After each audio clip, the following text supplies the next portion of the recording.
Okay, well, I hope you guys enjoyed the last couple weeks of programming. It's been a real pleasure to put some workouts out there for the community to do. So now let's take a look at some of the programming ideas, and I just want to give you guys some insight into those broad themes. Now remember, at the very beginning of this, I talked about how I think everybody should have some basic programming literacy. It doesn't need to be super complex. There are plenty of people out there that do this really, really, really well, and it's not going to be any news to them.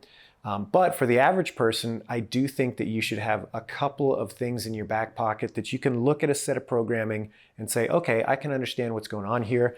And if I had to, I could figure out where a good next workout might fall based on what I know. I think it's just as important as learning how to do some of these basic movements and some basic nutrition habits, things like that. So all of these skills are going to be super valuable for somebody who wants to be healthy and fit for the rest of their life. Anyway, so let's dig in. If we look at the movements first, totaled up over the last 2 weeks, what we're going to see right away is that we've got 9 gymnastics movements, 7 monostructural movements, and 5 weightlifting movements. Now, there's a bit of an asterisk there on the weightlifting movements because we did have some variations of 3 different types of squats on one lifting day and 3 different types of overhead movements on the other lifting day. But if you're looking at them just categorically, it was only 5 different movements there. Okay, so that might be the first clue, is that, okay, we're a little light in that category. So in the next cycle, there might be some more weightlifting dominant type workouts. That might be a great direction to move in coming up. Also, if we dig in and look at the gymnastics movements, we saw a lot of repeats. Pull-ups, there were 4 different variations of pull-ups in there over the last 2 weeks. We had muscle-ups twice. We had 2 different types of burpees. So again, they might be movements that we choose to avoid in the next couple of workouts coming up. Outside of the L-sit pull-up, also with the gymnastics, we didn't really have a lot of trunk flexion, movements like sit-ups or V-ups or toes to bar, things like that. So that might be a good choice for the gymnastics movements that are coming up. Okay, now also if we take a look at the monostructural, we ran a lot, we had a lot of rowing. So those 2 movements for the monostructural category might be a little bit played out for the next couple of workouts. You might be looking to do some other things in those next workouts. Okay, next, now if we start looking at the combinations of those different modalities over the last 2 weeks, a couple of good choices for the next 3-day cycle might be a gymnastics and weightlifting combination. We only saw one of those, and that was with the squat clean and handstand push-up workout. So that combination hasn't been explored a lot over the last 2 weeks. A weightlifting and monostructural combination, again, if you did Nancy, you got one of those in there, but that's another category that was kind of light as far as the way it was represented. And then third, the classic combination of all 3, gymnastics, monostructural, and weightlifting, that wasn't seen too often in the last 2 weeks either.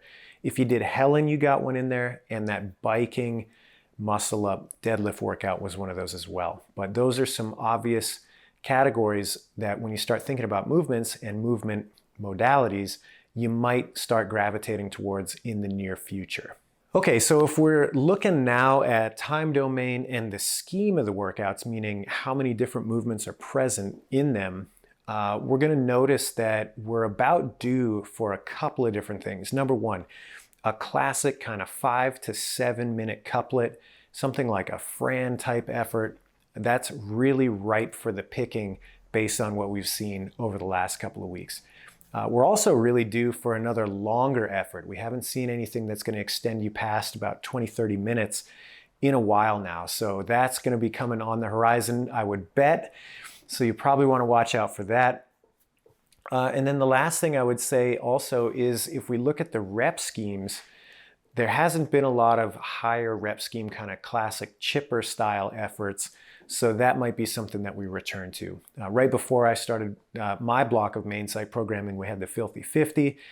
That's a really classic example of that kind of high rep scheme, lots of total reps. A return to something like that might be a good choice in the near term. Okay, cool. So to wrap it up, these are just a few ways that you can start looking at programming.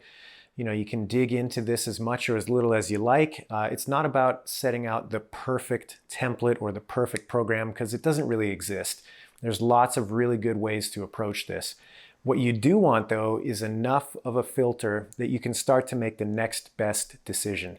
So based on what we've seen, how can I start to identify areas that we need to explore in the short term coming up? And that's going to help guide me to my next decision. And once you get comfortable with this sort of thing, it shouldn't be a huge time sink to sit there and sift through some of this programming. Really, you want to be able to do it relatively quickly and start to get a handle on it so that you can get to the work of creating some cool workouts and you're not sitting there just toiling in analysis. Useful tool, but don't get so caught up in it. Now, at the end of the day, the other thing that people tend to fall in love with is the design of their program without looking at the result. So for anybody out there, regardless of how experienced you are or how new you are to this, one of the things that you're always going to want to come back to is the result. What happens when you do the program? Is your fitness getting better? Are you getting stronger? Are you developing skills? Are your times getting faster? And if the answer is yes, then keep going. You're doing the right stuff. If the answer is, I'm not really sure, I can't tell, or no, well, then you probably need to take a look and see what it is that you're either emphasizing too much or you're avoiding. Okay, so the goal is not to have a perfect program on paper, because that doesn't do anybody any good if it doesn't translate into the results that you're looking for. So at the end of the day, keep coming back to what happens when the program is implemented. Anyway, I hope you guys enjoyed the last couple of weeks. Main Site's always fun to follow. Have some fun with it, and don't be afraid to get your hands dirty and put together some workouts of your own.